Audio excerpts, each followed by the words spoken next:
Padre Fábio, tem mais ou menos 4 anos que me separei, não por minha culpa, mas sim por coisas do meu marido, por coisas que me fiz passar.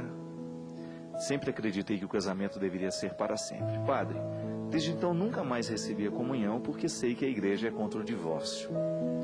Uma vez, quando fui me confessar, o padre me falou que com o tempo eu poderia receber a comunhão, uma vez que eu lhe falei não ter ainda perdoado meu marido. Ele me falou que a falta de perdão era um empecilho, né? Mas que com o tempo esse perdão viria. Padre, eu não posso dizer que já perdoei. Ainda sofro muito com certas situações e a ferida ainda não cicatrizou. Mas ao mesmo tempo sofro porque gostaria de receber a comunhão. Vou às missas e sempre me angustio, pedindo a Deus o perdão por todos os pecados que eu acho ter cometido na vida. Veja bem, essa pessoa não tem empecilho porque eu já cheguei até a conhecer um pouquinho a situação dela. Não há nenhum problema para a comunhão, porque ela não contraiu outro matrimônio, né? Ela é uma pessoa que se divorciou, por razões que nós não desconhecemos, né? Nós não sabemos. E ela não tem um outro marido. Então não é nenhum problema a Eucaristia para ela. Ela não vive em adultério, não tem nenhum empecilho. O padre, o que havia dito era que ela, na verdade, precisava passar pela experiência do perdão para receber Jesus. Eu particularmente penso, gente, que às vezes nós temos uma compreensão muito equivocada da Eucaristia, né? Às vezes a gente tem aquela sensação de que a Eucaristia, ela tem que ser recebida por pessoas puras. Tá certo, é uma teologia válida. Mas veja bem, se a gente for pensar a palavra de Jesus, quando ele nos diz que ele veio para os doentes. Então veja bem, ela tem uma sinceridade de coração, ela não está em adultério, não é um pecado mortal, ela precisa passar pelo processo do perdão. Será que aqui a Eucaristia não seria um remédio para esse perdão chegar? Às vezes eu fico pensando que a gente se priva da Eucaristia, quando na verdade ela é o remédio para curar o que nós estamos precisando. Eu não posso crer que eu me afastar da Eucaristia só porque eu ainda não consegui perdoar, seja uma causa para eu estar distante da Eucaristia. Mesmo porque eu tenho que crer, né? Eu gosto de crer nisso, não é que eu tenho que crer. Eu gosto de crer que Jesus, ele é justamente o complemento das minhas ausências.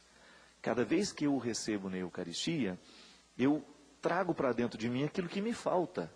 É bonito a gente pensar que a Eucaristia é o processo de configuração do humano ao Cristo. É a cristificação que acontece em mim no momento em que eu recebo a Eucaristia. Então eu não vejo nenhum problema, querida, que você vá curando a sua falta de perdão com a própria Eucaristia. Mesmo que se você toma nesta consciência, eu preciso superar o limite. Eu preciso perdoar o meu marido dentro de mim. Então a Eucaristia se torna um remédio. Mesmo porque você viveria essa Eucaristia, eu tenho certeza, pelo seu relato, por aquilo que eu sei da sua história, você viveria com muita honestidade e muita seriedade este encontro com Jesus. Aí a gente poderia dizer, padre, mas e aquela pessoa que contraiu um outro matrimônio, que está vivendo com uma outra pessoa? Aqui, minha gente, nós precisamos esclarecer uma coisa que às vezes falta dentro do nosso discurso, esclarecer.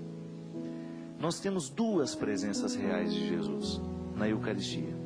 Se eu não posso comungar, eu não estou privado da presença real de Jesus, porque a palavra é presença real também. Tão bonito você pensar isso. Cada vez que você lê o Evangelho, você tem sacramentalmente a presença real de Jesus naquilo que ele fala. É simples você entender isso. Quando você recebe uma carta de alguém que está do outro lado do mundo, aquela pessoa não é real nas suas mãos no momento que você lê a carta? Tudo aquilo que ela lhe diz, você consegue chorar. Você se emociona com as palavras que foram escritas, porque houve uma ponte, a distância foi superada. As palavras cumprem o ofício de fazer ser próximo aquele que está distante. Eu particularmente sou adepto da palavra, eu gosto da palavra. Eu acho fantástico a gente pensar que a vida pode ser diferente a partir das palavras.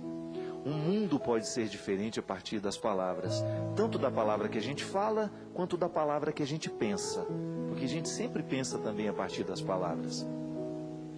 A presença de Jesus é real no Evangelho. É como receber uma carta que faz chegar aquele que estava distante. Então toda vez que eu leio a vida de Jesus, eu estou diante de sua presença real. Cada vez que ela é proclamada dentro do contexto sacramental da liturgia eucarística, então eu tenho uma presença real de Jesus me impactando do mesmo jeito que a Eucaristia pode nos impactar. E vou lhe dizer, para algumas sensibilidades, lembra daquele programa que a gente falava de que muitas vezes nós temos uma incompreensão, né, no que diz respeito à Eucaristia? Comunga, vai lá e vai embora e ficou do mesmo jeito. Para muitas sensibilidades, para muitas pessoas que têm uma sensibilidade mais aguçada com a palavra, eu posso lhe dizer que às vezes é mais fácil sentir a presença real de Jesus na proclamação da palavra que até mesmo na Eucaristia.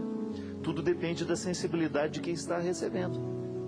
O escritor, o poeta, por exemplo, é claro que ele vai ter mais sensibilidade ao escutar uma palavra que ele faça bem, do que necessariamente o momento em que ele comunga o pão e o vinho, o corpo e o sangue de Cristo. Então não é nenhum problema para nós. Ninguém está fora do banquete. Ninguém precisa se sentir julgado fora. Não. Só descubra que você tem um limite e que a partir desse limite você participa da outra presença real de Jesus. Só que aí você tem que ter um cuidado a mais, de no momento em que a palavra for proclamada, você faça ali a sua comunhão. Você viva o seu momento de intimidade com Jesus. Isso é muito bonito. Você perceber que a palavra estabelece pontes. A palavra faz chegar aquele que é ausente. E Jesus sempre vem para curar o nosso coração de todo o processo de ausência, de sofrimento. Por exemplo, a família que nós hoje temos aqui. A Eucaristia ajuda o coração desse pai, dessa mãe, dessa namorada, a reencontrar o significado da vida. Mas você também não pode negar que a palavra de Deus é um conforto. O testemunho que chegou até nós, que a palavra aqui no programa Direção Espiritual tem sustentado nesse momento de dor. É a palavra de Deus? É, falada de um outro jeito, falada de uma outra forma, de um outro contexto, mas a raiz que nos segura aqui e que nos faz dizer é o Evangelho. Tudo que nós falamos aqui, nós falamos porque acreditamos em Jesus. E isto é o princípio fundamental que faz com que esta palavra seja salvífica. Por que um programa da tarde cheio de fofoca não salva a gente de nada? Porque aquela palavra que está sendo dita ali o tempo todo, aquela papagaiada toda, não está comprometida com o Evangelho. Igual outro dia eu recebi uma... Nossa, padre, eu achei que aquele programa tal que você foi, o apresentador não soube te entrevistar, o entrevistador não... Gente, ele foi o mais simpático que ele pôde. E eu sempre digo, quem está no lugar errado sou eu. Não é ele que está no lugar errado. Não é ele que está fazendo a coisa errada. Sou eu que estou no lugar errado. Só que eu estou lá no lugar errado, consciente que eu tenho que aproveitar a brecha que eu tenho para falar do que eu acredito.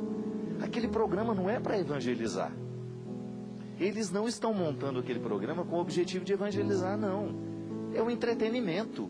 Agora, se eu tenho no entretenimento deles a oportunidade de entrar e de falar com qualidade sobre aquilo que a gente acredita, aí a esperteza tem que ser minha. Eu não tenho que falar mal do apresentador, muito pelo contrário, nós temos que agradecer a oportunidade.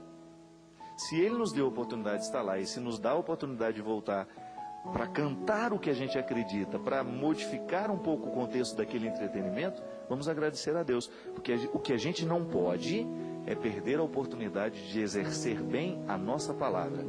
Se algum dia você me ver num programinha de fofoca fazendo fofoca, aí então a coisa está errada.